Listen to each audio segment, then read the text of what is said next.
Hi everyone, welcome back to my channel. ഇന്ന് നമുക്ക് നുറുക്ക് ഗോതമ്പ് ബിരിയാണി ഉണ്ടാക്കാം. അപ്പോൾ ഇത് സാധാരണ ബിരിയാണി പോലെയല്ല, വൈകിട്ട് ചായയുടെ കൂടെ ഒക്കെ കഴിക്കാനായിട്ട് പറ്റുന്ന ഒരു സ്നാക്സ് ആണ്. എങ്ങനെയാണ് ഇത് ഉണ്ടാക്കുന്നതെന്ന് നോക്കാം. ഇതിനു വേണ്ടി 1/2 കപ്പ് നുറുക്ക് ഗോതമ്പാണ് എടുത്തിട്ടുള്ളത്.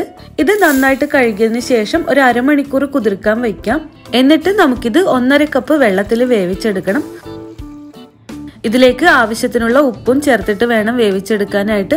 പിന്നെ ഒരുപാട് വെന്ത് കുഴയരുത്, പാകത്തിനുള്ള വേവായിരിക്കണം. ഞാനിത് മീഡിയം ഫ്ലെയിമിൽ 3 വിസിലാണ് വേവിച്ചിട്ടുള്ളത് കേട്ടോ. അപ്പോൾ ഈ ഗോതമ്പ് പാകത്തിന് വെന്തിട്ടുണ്ട്. നമുക്കിത് മാറ്റി വയ്ക്കാം. ഇനി ഒരു പാനിലേക്ക് 1 ടേബിൾ സ്പൂൺ ഓയിലും 1/2 ടേബിൾ സ്പൂൺ നെയ്യും ചേർക്കാം. എണ്ണ ചൂടാകുമ്പോൾ സ്പൈസസ് ചേർക്കാനുണ്ട്. 2 കഷ്ണം പട്ട, 3 ഗ്രാമ്പു, പിന്നെ 1 ഏലക്കായ. ഇതെല്ലാം ചേർത്തിട്ട് ഒന്ന് മൂപ്പിച്ചെടുക്കാം. ഇതിന്റെ കൂടെ തന്നെ 1/2 ടീസ്പൂൺ പെരിഞ്ജീരകവും 1/4 ടീസ്പൂൺ ബിരിയാണി ജീരകവും ചേർത്തിട്ടുണ്ട്. പിന്നെ 2 ചെറിയ കഷ്ണം ബേ ലീഫും കൂടെ ചേർത്തിട്ടുണ്ട്. ഇങ്ങനെ ഈ മസാലയൊക്കെ മൂക്കുമ്പോൾ ഇതിലേക്ക് ഒരു സവാള ചെറുതായിട്ട് കട്ട് ചെയ്തത് ചേർത്ത് കൊടുക്കാം. സവാള എണ്ണയിൽ വഴറ്റിയെടുക്കണം. ആവശ്യത്തിനുള്ള ഉപ്പ് ചേർത്ത് കൊടുക്കാം.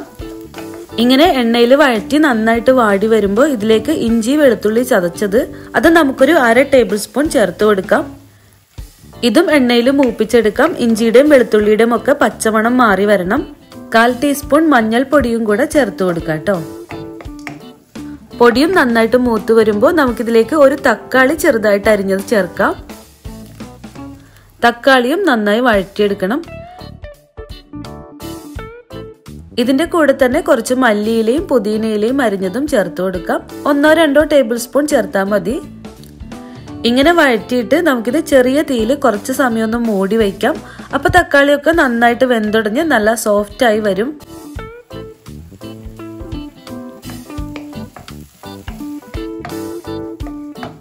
ഇങ്ങനെ റെഡിയാവുമ്പോൾ നമുക്കിതിലേക്ക് പൊടികൾ ചേർക്കാം.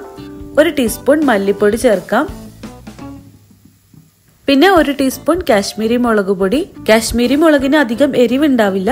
നിങ്ങൾക്ക് എരിവ് വേണമെന്നുണ്ടെങ്കിൽ നാടൻ മുളക് പൊടി ചേർത്ത് കൊടുക്കാം കേട്ടോ. പിന്നെ ഞാനിതിലേക്ക് പച്ചമുളക് ചേർത്തിട്ടില്ല. എരിവ് ഇഷ്ടമുള്ളവർക്ക് പച്ചമുളകും ചേർക്കാം.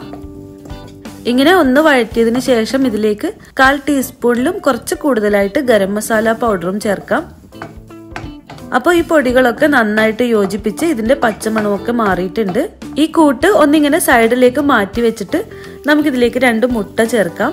ഇതിന് പകരം വേണമെങ്കിൽ എല്ലില്ലാതെ വേവിച്ച ചിക്കനും ചേർക്കാം. അപ്പോൾ കുറച്ചുകൂടെ ടേസ്റ്റ് കൂടുതലായിരിക്കും. മുട്ട ഇങ്ങനെ ഇതുപോലെ ചിക്കി എടുക്കണം. എന്നിട്ട് ഈ മുട്ടയും മസാലയും കൂടെ നന്നായിട്ട് മിക്സ് ചെയ്യണം. അപ്പോൾ നമ്മുടെ കൂട്ടി ഇവിടെ റെഡി ആയിട്ടുണ്ട്. ഇനി ഇതിലേക്ക് നേരത്തെ വേവിച്ച ഗോതമ്പ് ചേർത്ത് കൊടുക്കാം. ഗോതമ്പിൽ കൂടുതൽ വെള്ളം ഉണ്ടെങ്കിൽ വെള്ളം മാറ്റിയിട്ട് വേണം ചേർക്കാനായിട്ട്. നുറുക്ക് ഗോതമ്പും മസാലയും കൂടെ നന്നായിട്ട് യോജിപ്പിച്ചെടുക്കണം. ഉപ്പ് നോക്കിയിട്ട് ആവശ്യത്തിനുള്ള ഉപ്പ് ചേർത്ത് കൊടുക്കാം. ഇതുപോലെ യോജിപ്പിച്ചതിന് ശേഷം കുറച്ച് മല്ലിയിലയും മുകളിൽ വെതറി നമുക്കിത് മൂടി വയ്ക്കാം. ലോ ഫ്ലെയിമിൽ 2-3 മിനിറ്റ് മൂടി വെച്ചാൽ മതി. ഒരു 3 മിനിറ്റ് ആകുമ്പോൾ മൂടി തുറന്ന് വീണ്ടും നന്നായിട്ടൊന്ന് യോജിപ്പിച്ചെടുത്താൽ മതി. ഇത്രയേ ഉള്ളൂ, നമ്മുടെ നുറുക്ക് ഗോതമ്പ് ബിരിയാണി റെഡി ആയിട്ടുണ്ട്.